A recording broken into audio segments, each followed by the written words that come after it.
Well, let's check the auction markets over the weekend, which with the public holiday, they're traditionally pretty slow. Throughout the country, the clearance rate, 74.1% from 517 auctions, according to REA Group. In Sydney, 151 auctions, a clearance rate there, 78.1%. And on top of that, across New South Wales during the week, an extra 1,280 properties were sold privately. In Melbourne, there were 173 auctions, the clearance rate, 71.7%, so not too bad.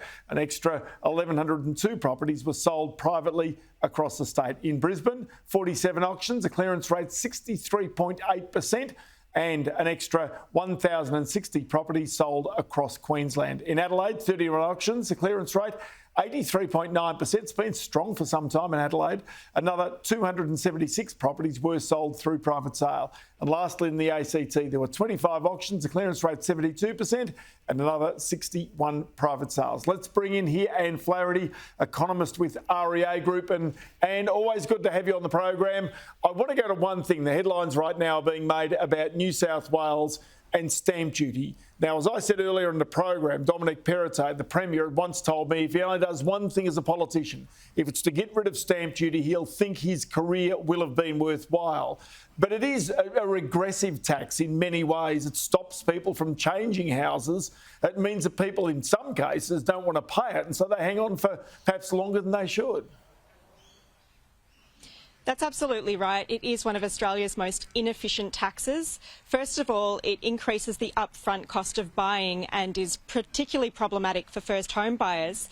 And then, as you say, for people who are looking to move, it actually acts as a deterrent to people selling and buying a new property. So one of the things, Anne, that is often said is that if you want to have a competitive housing market where prices don't go artificially higher, you need to have a strong stock of housing on the market at any given time.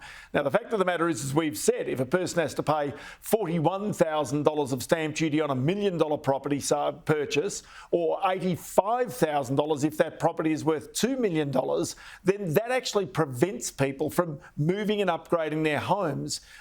And so you don't have the stock of houses on the market that you otherwise would like. That's very true. So anything that's going to prevent people or restrict people from wanting to sell is going to reduce the overall supply.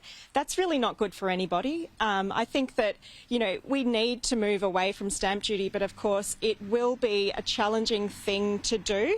Of course, the state governments, they rely considerably on that revenue from stamp duty. So over the short term, figuring out a way to wean state governments away from stamp duty into this sort of longer-term broad-based land tax will take some doing. I guess the truth is that people don't like taxes, don't like the concept of land taxes in particular, and this is where there would be hesitancy. But the ACT has done it successfully, and the reality is if you have a choice of either paying the stamp duty or paying that land tax over a period of time, then if you're a person who thinks you might be in a house for 7 years and then upgrade, you're probably likely to take that land tax option every time. Yeah, I think that choice is very important, particularly for people who perhaps do have plans to move within a few years.